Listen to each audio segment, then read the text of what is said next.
Josef Kramer, often known as the Beast of Belsen, was one of the most renowned commanders of the Nazi concentration camps, earning his infamy through brutal leadership and ruthless cruelty. His actions at Bergen Belsen were so monstrous that they even shocked the British soldiers who liberated the camp in 1945. Kramer's path to becoming a symbol of Nazi brutality was a slow and steady transformation into evil, a journey that began long before his arrival in Bergen Belsen. Kramer was born in Munich, Germany in 1966, into a relatively normal middle-class Roman Catholic family. His early life was far from extraordinary. He worked as an apprentice electrician after struggling to find steady employment in jobs as a clerk in a department store and doing accounting work. However, it wasn't long before unemployment hit him, leaving Kramer restless and in search of purpose. It was then that he joined the Nazi Party in December 1931, just as Adolf Hitler and the National Socialist movement were beginning to gain momentum in Germany. Soon after, in 1932, Kramer enlisted in the SS Schutzstaffel, a decision that led him down a dark path that would forever mark him as one of the most brutal figures in history. The SS was the ideal place for someone like Kramer, a man with no purpose but a desire to rise through the ranks. His strict training under the SS molded him as a devoted follower of Nazi ideology, especially in his belief in racial superiority, and the idea that Jews, political dissidents, and other minorities were enemies of the state. Kramer was stationed at Dachau in 1934, a camp that became the prototype for all future concentration camps. He quickly adapted to his role as a guard, earning a reputation for his toughness and willingness to follow orders without question. His dedication and ruthlessness helped him rise through the ranks, and by the time World War II began in 1939, Kramer was already seen as a valuable asset to the Nazi regime. However, it was at Auschwitz that Kramer's transformation into a war criminal was fully completed. In 1940, he was assigned as an assistant to Rudolf Höss, the commandant of Auschwitz, which by then had become one of the most well-known death camps in the world. Auschwitz was where the Nazis perfected the mass extermination of Jews and other groups. Kramer's role included overseeing the camp's horrific daily operations, which included gassing thousands of men, women, and children, and disposing of their bodies in crematoria. Kramer wasn't just a passive bystander. He was deeply involved in the selections, the infamous process in which SS officers decided who among the newcomers was fit for forced labor and who would be sent directly to the gas chambers. Kramer was directly responsible for the deaths of tens of thousands of innocent people, often with little more than a gaze determining their fate. His participation in these teams cemented his reputation as a cold and calculating figure. Perhaps the most gruesome episode of Kramer's stay at Auschwitz was his involvement in the Jewish skeleton collection, a Nazi project started by SS doctors to collect skeletons for racial studies. In 1943, Kramer personally selected 80 Jewish prisoners to be killed in the gas chambers, whose corpses were destined for a bizarre and disgusting collection that would supposedly demonstrate Nazi racial superiority. In May 1944, after having tested himself at Auschwitz, Kramer was transferred to the Natzweiler Struthof concentration camp in France, where he continued his murderous work. However, it was his move to Bergen Belsen in December 1944 that would ultimately define him as one of the most feared and hated men of the Nazi regime. When Kramer arrived in Bergen Belsen, the countryside was in a state of chaos. Originally established as a transit camp, it did not have gas chambers like Auschwitz, but that didn't make him any less deadly. As the Allies advanced and prisoners were evacuated from other camps, Belsen became severely overcrowded.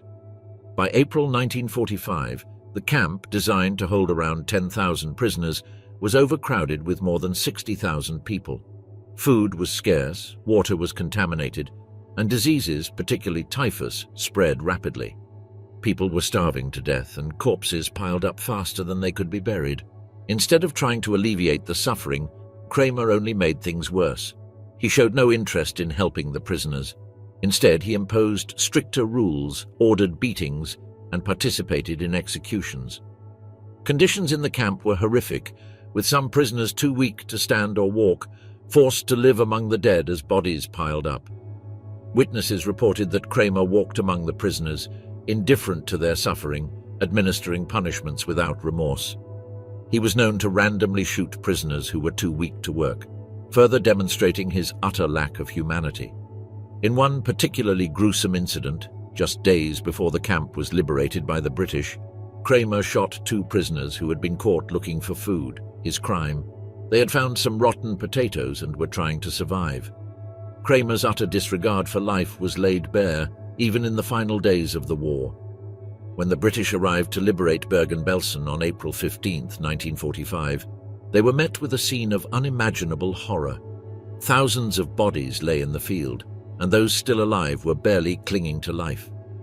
British soldiers were shocked by what they found, with many of them describing it as one of the worst things they had ever seen. Surprisingly, Kramer didn't seem affected by the destruction around him. He even led the British on a tour of the countryside, as if he had done nothing wrong. His calm attitude in the face of such horror only added to his reputation as a heartless monster. Kramer was immediately arrested, and his trial, which was part of the Belsen trials, began that same year. During the trial, Kramer tried to downplay his role, insisting that he was only following orders and that the conditions of the field were out of his control. But witness after witness testified about their brutality. Survivors recounted how he kicked prisoners to death, shot random people, and even unleashed his dogs on those who enraged him.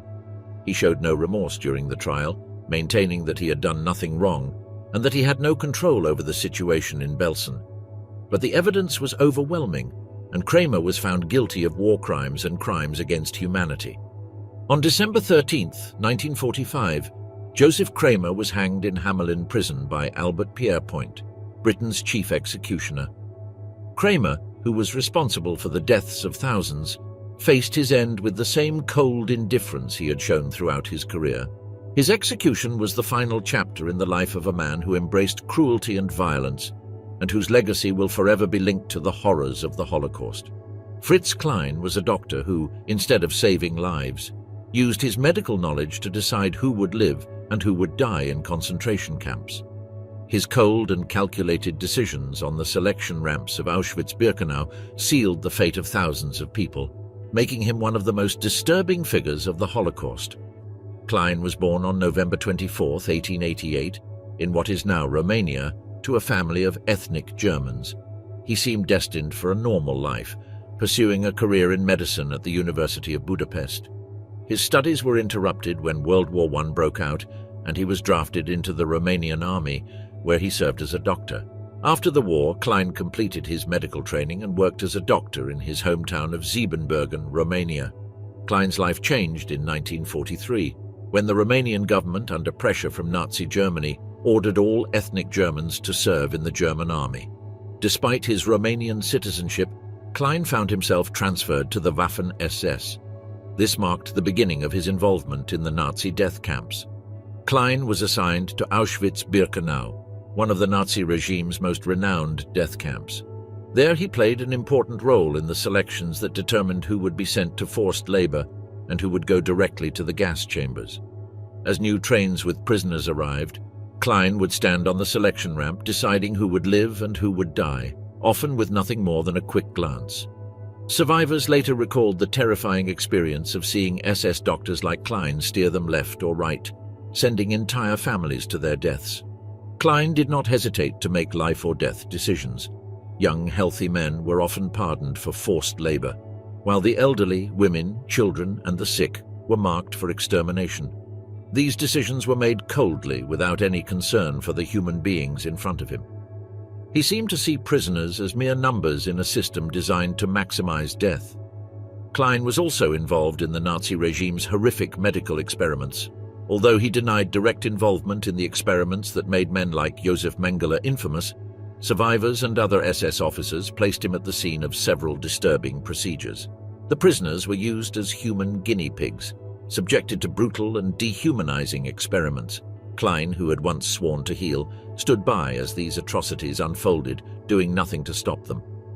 When he was later brought to trial, Klein attempted to justify his actions by claiming that his role in the selections was purely administrative and that he had no choice in the matter. But his testimony during the trial revealed something much darker. Klein described the prisoners as a gangrenous appendage that needed to be removed from the body of society. This disturbing metaphor showed how deeply he had embraced Nazi ideology, seeing entire groups of people as sick and unworthy of life. Klein's actions were not limited to Auschwitz. In early 1945, as the Soviet army was advancing, it was transferred to Bergen Belsen.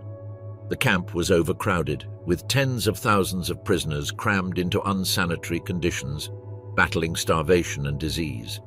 Typhus and other diseases ravaged the population, with hundreds dying every day. As a camp doctor, Klein was responsible for overseeing what little medical care was available, but instead of helping, he did nothing to improve the situation. Prisoners continued to die by the thousands under his supervision. During his trial, Klein tried to portray himself as a compassionate figure, stating that he had gone to great lengths to help sick and hungry prisoners. He insisted that he had distributed food and milk to the children and women, but witnesses quickly denied these claims. Conditions at Belsen were among the worst seen in any concentration camp, and Klein's indifference to the suffering around him made him complicit in the deaths of thousands. Klein's downfall came quickly after the liberation of Bergen Belsen by British forces in April 1945. British soldiers who entered the camp were greeted by scenes of unimaginable horror, with thousands of unburied corpses and tens of thousands of survivors on the brink of death. Klein, who had remained in the camp, was arrested and put on trial as part of the Belsen trials later that year. The evidence against him was overwhelming. Witnesses testified about their role in the selections at Auschwitz and the deplorable conditions at Belsen. His cool attitude during the trial further cemented his reputation as a heartless figure who saw no wrong with his actions. On December 13, 1945, Fritz Klein was hanged in Hamelin prison by Albert Pierrepoint, Britain's chief executioner. His execution, along with that of many other Nazis convicted during the Belsen trials, was swift.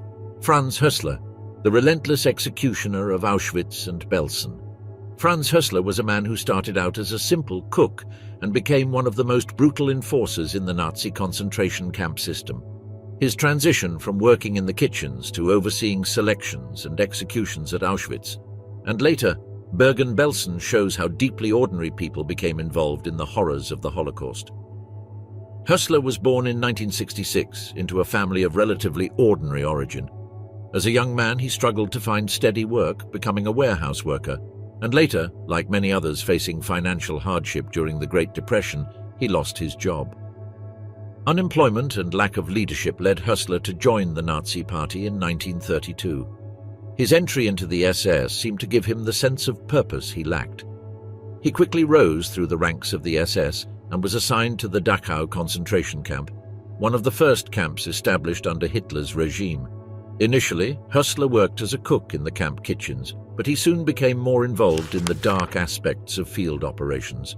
His rise from cook to SS officer was rapid, and by 1940 he was stationed at the newly built Auschwitz concentration camp, a facility that would soon become synonymous with industrialized murder. There, Hössler's role evolved from simply overseeing food preparation to managing the selections and executions that took place at Auschwitz-Birkenau. Hössler's time in Auschwitz was marked by extreme brutality. He participated in the selections that determined which prisoners were fit for forced labor and which would be sent directly to the gas chambers. Like many SS officers, Hössler seemed to adapt quickly to the role, showing little remorse or hesitation in playing his part in the Nazi regime's mass extermination efforts. Testimony from October 1942 described how Hössler liquidated an entire group of Dutch prisoners, shooting a man himself when he couldn't fit in the bunker. He was also known for his participation in the death marches at Auschwitz, where prisoners were forced to walk long distances without adequate food, water, or rest. Many of those who stopped or collapsed were shot on the spot by Hössler and other SS officers. However, their role was not limited only to executing the brutal policies of the countryside. Hössler often made decisions on his own, personally supervising and participating in acts of violence against prisoners. It was not enough for him to follow orders. He seemed to enjoy inflicting suffering on those who were already enduring the horrors of the camp. In 1944, Hössler was transferred to Bergen Belsen, where conditions were even harsher. Hössler became the deputy camp commander under Joseph Kramer, who earned the infamous nickname the Beast of Belsen. In Belsen, the camp's population exploded when the Nazis attempted to transfer prisoners from the Eastern Front, leading to overcrowding and worsening the already horrific conditions. Famine and typhus spread rapidly, killing thousands.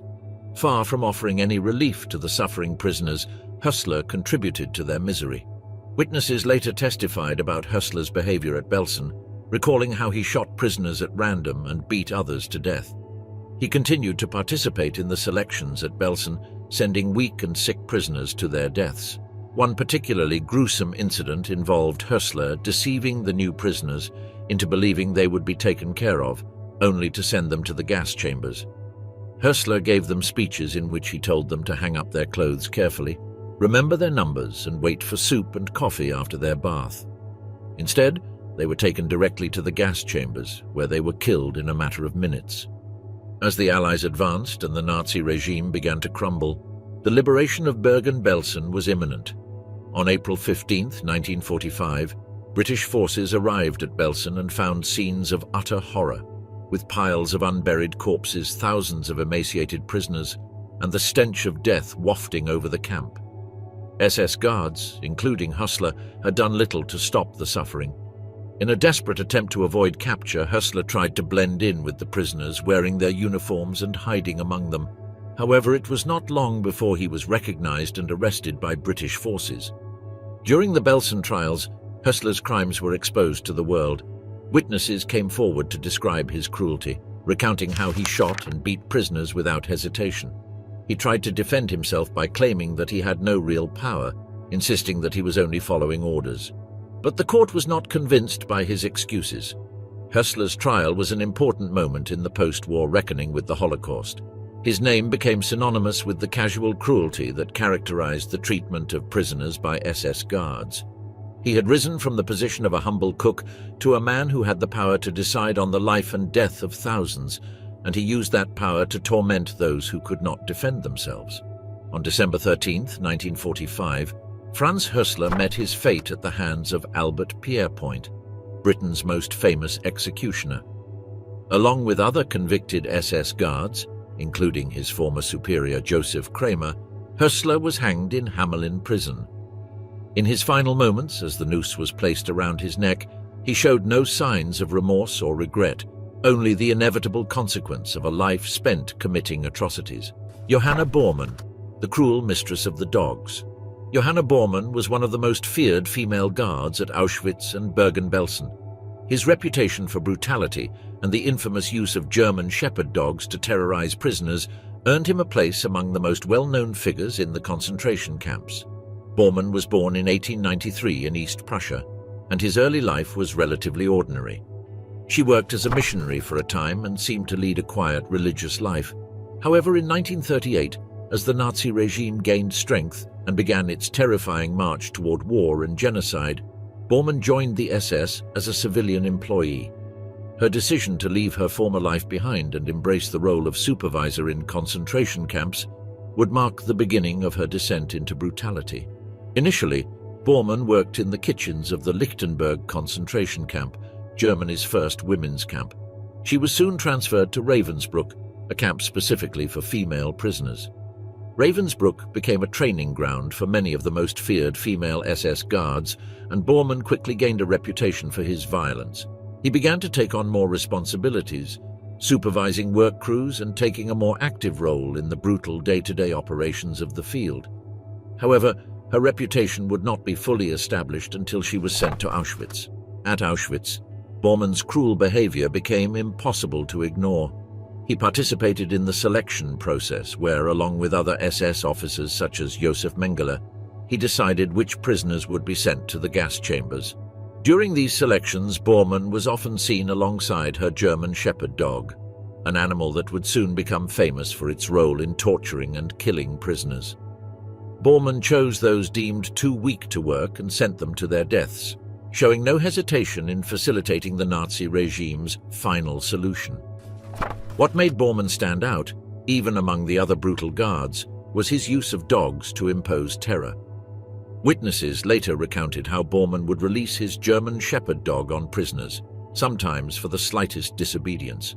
The dog attacked the victims, biting them so severely that they often died from their wounds. In one particularly gruesome incident, Borman let his dog loose on a female prisoner who had been left behind during a march because of a swollen leg.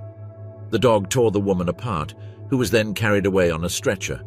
Another testimony tells how Borman threw a prisoner to the ground, grabbing her by the hair, and let the dog attack her until she bled profusely.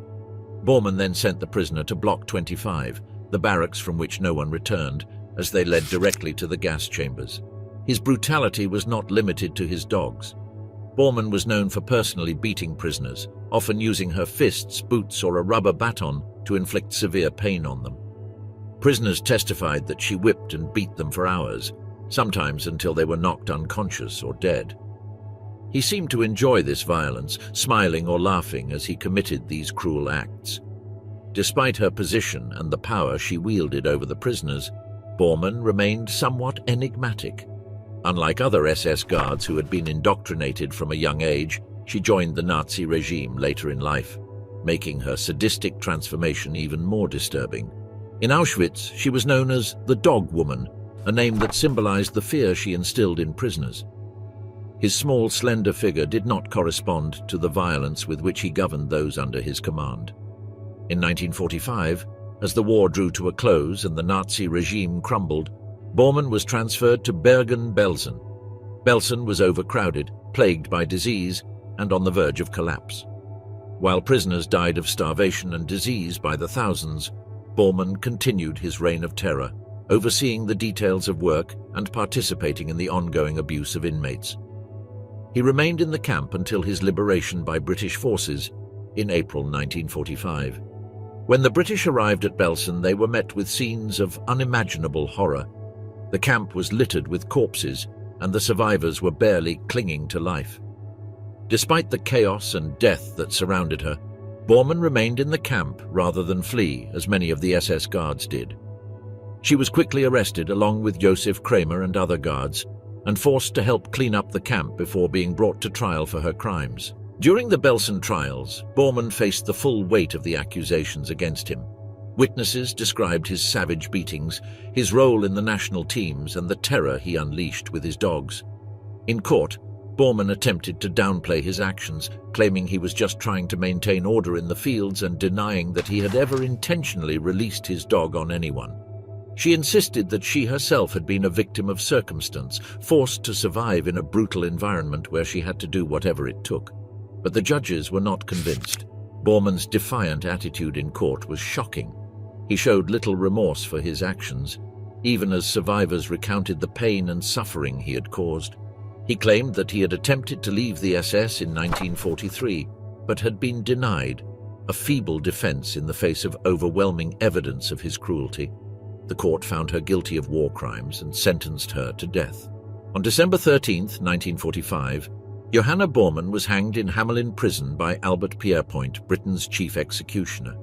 Along with two other women, including Irma Grese, Borman became one of the few female guards executed for their crimes. In her final moments, she was frail and trembling, a far cry from the terrifying figure she had been in the fields. As the noose was placed around her neck, she muttered, "I have my feelings," a strange and disturbing statement for a woman who had shown so little empathy for the suffering she inflicted. Irma Grese, the beautiful face of horror. Irma Grese, often referred to as the beautiful beast, was a shocking figure in the Nazi concentration camp system. Her youthful appearance and charm betrayed a level of cruelty that made her one of the most feared guards at Auschwitz and later Bergen Belsen. Born in 1923, Grese grew up in a rural family in Germany. Her early life was marked by tragedy when her mother committed suicide after discovering her husband's infidelity. This event seemed to leave a lasting mark on Irma, who reportedly had a difficult relationship with her father. At the age of 15, she dropped out of school and began working as a nursing assistant in a sanatorium for SS soldiers. Despite her ambitions to become a nurse, she was drawn to the Nazi Party and its ideals, eventually joining the SS Helferinnen, a unit that trained women to work in concentration camps. In 1942, Grese began her training at Ravensbrück, a famous prison camp. It was here that his sadistic tendencies began to emerge. By the time she was transferred to Auschwitz in 1943, Grese had fully embraced the role of SS guard. Her duties at Auschwitz-Birkenau placed her in direct contact with the prisoners, many of whom would later testify about the horrific abuses they suffered at the hands of Grese. Her rapid rise through the ranks made her a senior supervisor of the camp's women's section. At Auschwitz, Grese became notorious for its cruelty, especially during the selection process. Along with other SS officers, he participated in the daily selections that determined which prisoners would be sent to the gas chambers. Witnesses recalled how Grese took an active role in deciding who would live and who would die. His cold and aloof attitude as he sent thousands to their deaths became one of his defining traits. Survivors described how Grese chose young, pretty women for execution, possibly out of jealousy or sheer hatred. Grese's sadism extended beyond the national teams. She was known for using brutal physical punishment to control prisoners. Armed with a whip, a baton, and sometimes a pistol, Grese would punch, kick, and whip prisoners for the slightest fault. Many survivors recounted how she enjoyed inflicting pain, often smiling or laughing as she whipped prisoners until they collapsed. One particularly terrifying account described how Grese whipped a female prisoner to death in front of a group of terrified prisoners, using the act as a demonstration of his absolute power over them. He did not stop at the physical abuse. Grese also used psychological torture, tormenting prisoners by denying them food, forcing them to endure long hours of work without rest, and humiliating them in front of others. Her role in the infamous Block 10 of Auschwitz, where medical experiments were conducted, further cemented her reputation as a woman who enjoyed the suffering of others. The prisoners later testified about their involvement in selecting victims for the camp's cruel experiments, many of whom did not survive. By 1944, when the war began to turn against the Nazis, Grese was transferred to Bergen Belsen, where she continued her brutal methods. Far from showing empathy for the suffering around her, Grese seemed to thrive in chaos. He continued to abuse prisoners, using his whip and dogs to maintain control. Witnesses at his trial recounted how Grese would release his trained dogs on prisoners who were collapsing from exhaustion or too weak to work, watching as the animals tore them apart. When British forces liberated Bergen Belsen in April 1945, they were met with unimaginable scenes of death and decay. Grese, who had remained in the camp as it collapsed, was arrested along with other SS guards. His defiance and lack of remorse were immediately highlighted. Even in the face of overwhelming evidence of his crimes, Grese remained cold and indifferent. During the Belsen trials, survivors of both Auschwitz and Belsen testified against Grese. She was described as a sadistic guard who enjoyed the suffering of others. His participation in the national teams, his brutal beatings, and his use of dogs to maim and kill prisoners came to light. In his defense, Grese attempted to downplay his role, stating that he was only following orders and had no real power on the pitches. But the testimonies of the witnesses painted a very different picture. One survivor testified that Grese once beat a woman so severely that she was knocked unconscious and bleeding for hours. Another described how Grese forced prisoners to undress in icy conditions and whipped them with a whip if they moved too slowly. Despite her attempts to distance herself from the atrocities, the court found her guilty of war crimes and crimes against humanity. What made Irma Grese particularly well known was her age. At just 22 years old, he was one of the youngest people ever to be tried for war crimes. Her youth and shocking appearance contrasted sharply with the brutality she displayed in the camps, making her a symbol of the violent nature of the Nazi regime. He showed no remorse for his actions during the trial, and his indifference to the suffering he caused only added to his notoriety. On December 13, 1945, Grese was executed in Hamelin prison by hanging. Albert Pierrepoint, the British executioner, described Grese as defiant to the end, walking to the gallows without fear or hesitation. In his final moments, he is said to have smiled, showing no signs of regret or remorse for the horrors he had caused. Elisabeth Volkenrath, the ruthless Lady of Death.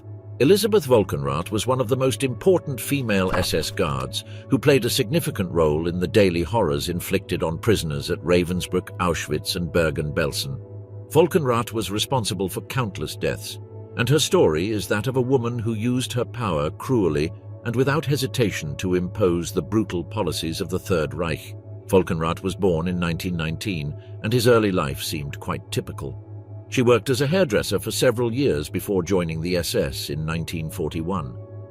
It's hard to pinpoint what drew her to the Nazi regime, but, like many others who found themselves in 1941 positions of power within the concentration camp system, Volkenrath rose quickly through the ranks, driven by the opportunity for control and perhaps a darker inclination toward violence. He began his career at Ravensbrück. Although Ravensbrück was a training ground for female SS guards, it was also a place where thousands of women were tortured, subjected to experiments, and murdered.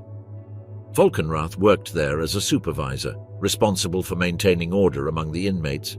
Her initial role exposed her to the cruelty that would later define her career. At Ravensbrück, she began to develop the traits that would make her one of the most feared figures in the camps: a disturbing disregard for life and an unwavering loyalty to the SS. By 1942, Volkenrath's career took a significant turn when she was transferred to Auschwitz. It was at Auschwitz-Birkenau that Volkenrath truly embraced the violent role for which he would become infamous. As a high-ranking female supervisor, she was directly involved in the selections that determined which prisoners were fit to work and which would be sent to the gas chambers. Witnesses recounted how Volkenrath, with a cold and emotionless attitude, participated in these selections, sending thousands of people to their deaths without hesitation. The selection process at Auschwitz was a daily routine of terror. Volkenrath stood next to SS doctors and other guards as they decided the fate of the newcomers. Those who were too weak, sick, or simply deemed unfit for the job were sent directly to the gas chambers. Volkenrath's participation in these selections cemented his place as a key figure in the Nazi genocidal machine.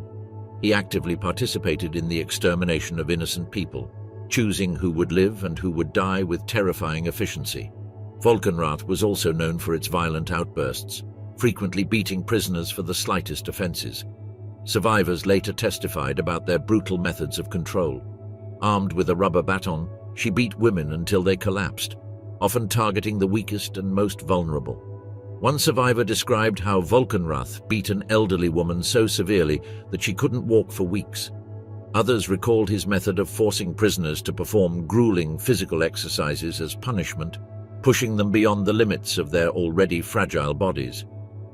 Some did not survive these punishments, collapsing from exhaustion or succumbing to injuries inflicted by Volkenrath's relentless beatings. In addition to his role in the selections and the violence he inflicted on prisoners, Volkenrath oversaw the distribution of supplies within the camp.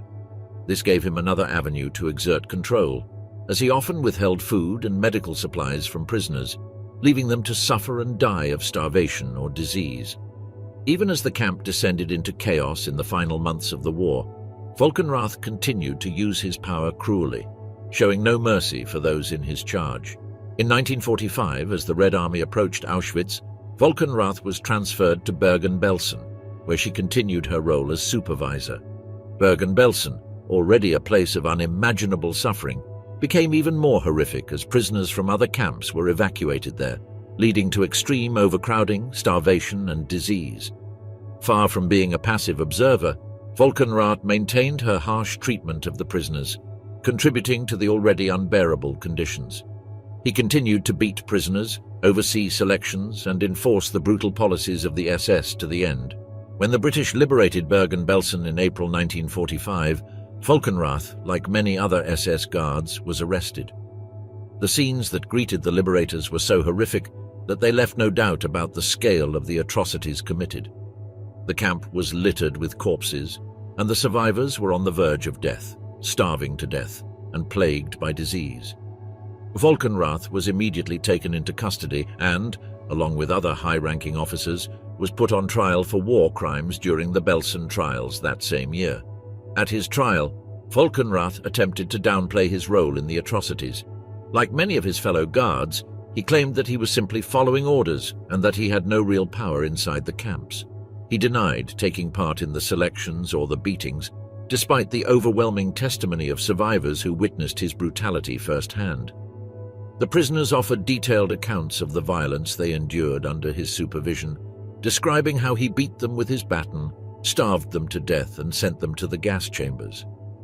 One survivor testified that Volkenrath beat her so severely that she lost consciousness and had to be carried away by other prisoners. Despite his attempts to downplay his involvement, Volkenrath's guilt was evident. The court found her responsible for the deaths of thousands and the extreme cruelty she showed towards the prisoners in her care.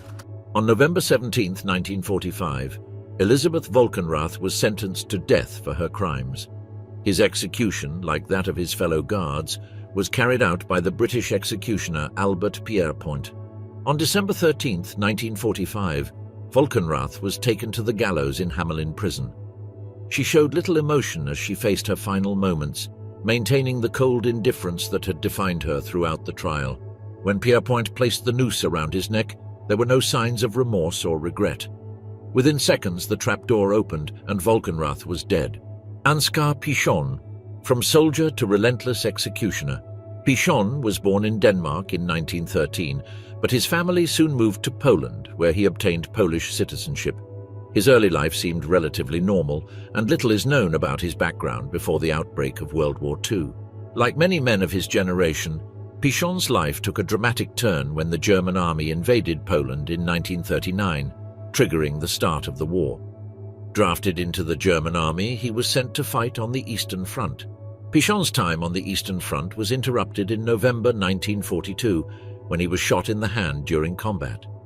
After a brief period in hospital, he was transferred to a punishment camp in Upper Silesia, where he remained until March 1943. It was after this that Pishon's path led him to the concentration camp system. Wounded and seemingly unfit for the front, he was assigned to Bergen Belsen, where his duties shifted from being a soldier to something much darker. In Belsen, Pishon initially worked as an apprentice in one of the camp's kitchens. In this role, he oversaw the preparation of food for prisoners, many of whom were starving. Although it might seem like a relatively benign position, Pishon's true nature soon came to light. Despite his claims to get along with the prisoners who worked in his kitchen, he quickly became known for his violent temper and willingness to kill. The most gruesome testimony against Pishon came from the prisoners themselves, who described their brutal treatment of those caught stealing food. In a camp where hunger was rampant, stealing a few leftovers of food could mean the difference between life and death. But for Pishon, it was an unforgivable crime. One incident in particular stood out during his trial. One prisoner testified that Pishon had personally shot two men who were caught stealing turnips. As soon as he saw them, he pulled out his revolver and, without hesitation, killed them both. For his part, Pishon denied these accusations, stating that he never carried a weapon and that the stories were fabricated. However, the amount of evidence against him was overwhelming. Pishon's actions were not limited to these executions alone. As more testimonies emerged, it became clear that he was involved in a broader pattern of abuse and violence in Belsen. Prisoners accused him of regularly beating those who worked under him, sometimes until they were knocked unconscious. One survivor described how Pishon shot a Russian girl upon arriving at the camp, simply because she was too weak to continue. The cruelty of these acts left no doubt as to what Pishon had become. When the British liberated Bergen Belsen in April 1945, they were met with a scene of unprecedented horror. Pishon, like many other SS guards, tried to escape justice by camouflaging himself among the prisoners, hoping to avoid being identified. But the British quickly identified him along with the rest of the camp staff, and they were arrested and forced to assist in cleaning up the human chaos they had helped create. During the Belsen trials, Pishon stood alongside his fellow war criminals as witness after witness testified against him. His defense, like that of many others, was that he was simply following orders and that he had no direct involvement in the atrocities. But stories about his cold-blooded murders and violent treatment of prisoners contradicted these claims. Pishon, it seemed, had assumed his role in the camp hierarchy too willingly, crossing the line from soldier to butcher without hesitation. Despite his denials, Pishon's fate was sealed. The court found him guilty of war crimes and crimes against humanity. The testimonies of survivors left no doubt that he had played an active role in the atrocities at Bergen Belsen, particularly in the summary executions of prisoners. For his crimes, Pishon was sentenced to death. On December 13, 1945, Oskar Pishon faced justice for the horrors he had inflicted on so many. Like many of his fellow SS guards, his execution was carried out by Albert Pierrepoint, the British executioner responsible for ending the lives of numerous Nazi war criminals. Pishon's last moments were like those of so many others who had embraced the cruelty of the Nazi regime. He was led to the gallows, the noose was placed around his neck, and in a matter of seconds, the trapdoor opened, ending his life. Franz Stöhl, the relentless leader of the death march in Belsen. Franz Stöhl was another key figure in the Nazi concentration camps. Unlike some of the other guards who thrived on personal cruelty, Stöhl's crime was to lead one of the most terrifying and deadly forced marches in the final days of World War II. Stöhl was born in 1915 in Bavaria and initially worked as an office worker before joining the German army in 1934. As part of the Totenkopfverbände, the SS unit responsible for managing the concentration camps, Stöhl quickly became involved in the system of forced labor, abuse, and death that defined Nazi concentration camps. He was stationed in various fields, including Dachau, and by 1944 he had risen to a leadership position. As the war dragged on and the Nazi regime began to crumble, Stöhl was placed in command of a subcamp at Klein, part of the Dora Mittelbau complex, which was involved in the production of V-2 rockets. Prisoners under Stöhl's command were forced to work in horrific conditions, building the weapons the Nazis hoped to use to turn the tide of the war. These prisoners, mainly political rebels and others referred to as undesirables, were subjected to brutal conditions, starvation, and regular beatings. It was here that Stöhl's ruthless leadership began to be forged, as he oversaw the harsh treatment of prisoners in his camp. In April 1945, with the Allies closing in on Nazi territory, Stöhl was ordered to evacuate his camp and lead more than 600 prisoners on a forced march to Bergen Belsen. This would become one of the most well-known death marches of the Holocaust. The prisoners, already weak and malnourished, were forced to walk up to 30 kilometers a day with very little food or rest. Many of them were sick, barefoot, or wearing wooden clogs, which made the march even more unbearable. Stöhl's orders were clear. Anyone who couldn't keep up or tried to escape would be shot. The conditions at the march were brutal. Prisoners were barely given enough food to survive, and many succumbed to exhaustion, disease, or starvation along the way. Stöhl, along with his deputy Wilhelm Dür and a detachment of SS guards, showed no mercy towards those who could not continue. If a prisoner fell behind, he was shot on the spot. Survivors of the march later testified to the extreme cruelty of Stöhl and his men, who killed prisoners without hesitation for something as simple as being too weak to continue. These summary executions turned the march into a death sentence for many of the prisoners. As the Allies advanced, the Nazis rushed to cover up their crimes, moving prisoners from one camp to another in a futile attempt to continue their reign of terror. However, Stöhl's leadership of this march was not driven by military necessity, but by cruelty and utter disregard for human life. The march lasted several days, and by the time they reached Bergen Belsen, many prisoners had died. It is estimated that more than 30 prisoners were shot during the march, while others died from exhaustion or illness. Those who survived arrived in Bergen Belsen only to find themselves in a place that was already overwhelmed by death and disease. At the time, the camp was nothing more than a mass grave, with bodies piled up and the remaining prisoners dying of starvation and disease. The Stöhl-led march only added more chaos, leading more prisoners into an already hellish situation. When the British liberated Bergen Belsen on April 15, 1945, the scale of the horrors committed there came to light. Stöhl, like many other SS guards, did not flee the camp and was captured by the British. He was soon put on trial for his role in the atrocities, particularly for his leadership of the death march. During the Belsen trials, survivors of the march testified about the conditions they endured and the cold-blooded executions they witnessed. Stöhl tried to claim that he did what was necessary and that he had no choice but to follow orders. However, the evidence against him was overwhelming. Witnesses described how Stöhl had ordered the execution of prisoners who were too weak to continue, and how he had personally supervised the brutal conditions of the march. His defense that he was simply following orders was unconvincing, as the court recognized that Stöhl had the option to show mercy, but instead chose cruelty. His role in the deaths of so many innocent people made him directly responsible for the suffering and death of those under his command. For his crimes, Franz Stöhl was sentenced to death. On December 13, 1945, Stöhl was executed in Hamelin prison, his life ending on the gallows. just as many of his victims had met their deaths at the hands of the SS. Wilhelm Dür, the young executioner on the death march. Born in 1921, Wilhelm Dür grew up on a farm in Hesse, Germany. Like many children in Nazi Germany, he was inducted into the Hitler Youth, where he was involved from an early age in the regime's twisted ideals. By the time he was 19, World War II was already ravaging Europe, and Dür volunteered for military service. However, instead of serving in the Wehrmacht, he was drafted into the Waffen-SS, a branch of the Nazi war machine infamous for its involvement in war crimes and atrocities.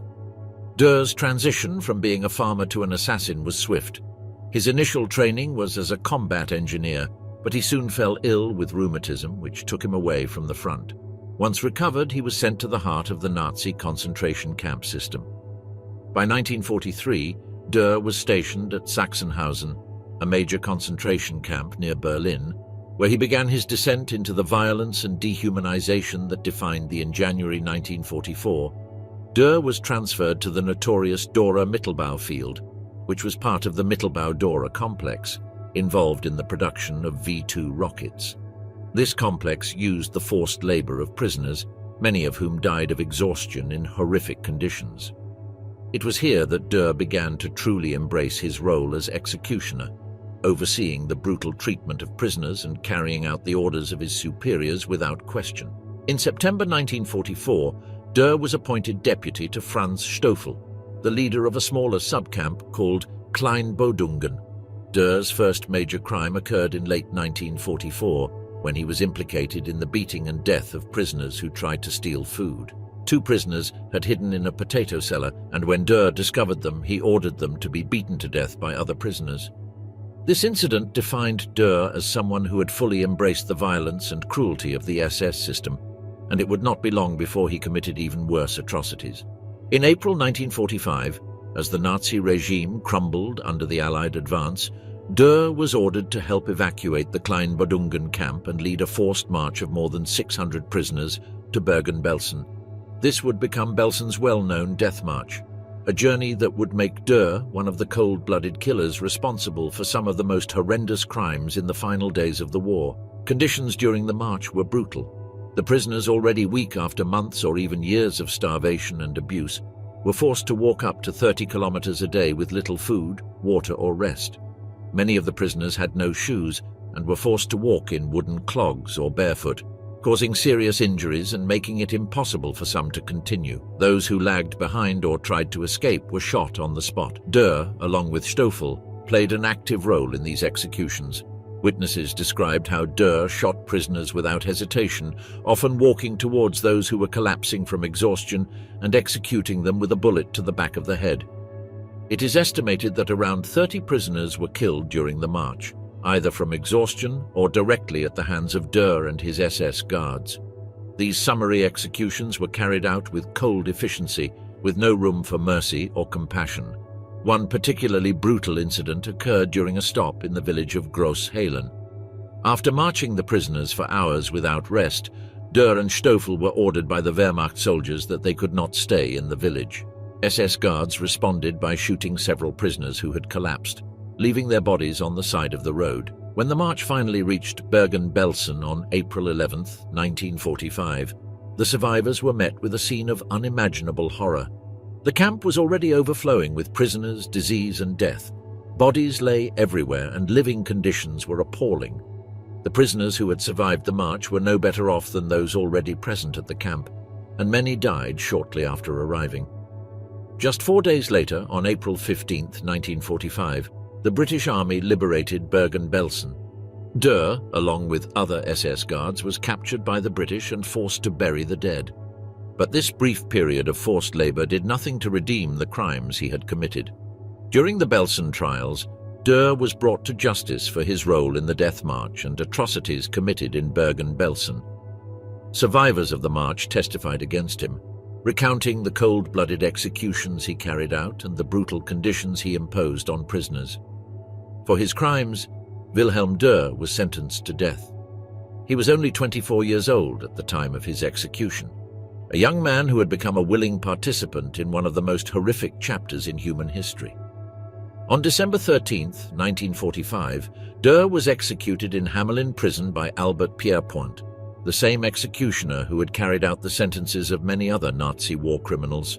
Dür's life ended on the gallows, just as the lives of so many of his victims had ended at the hands of the SS.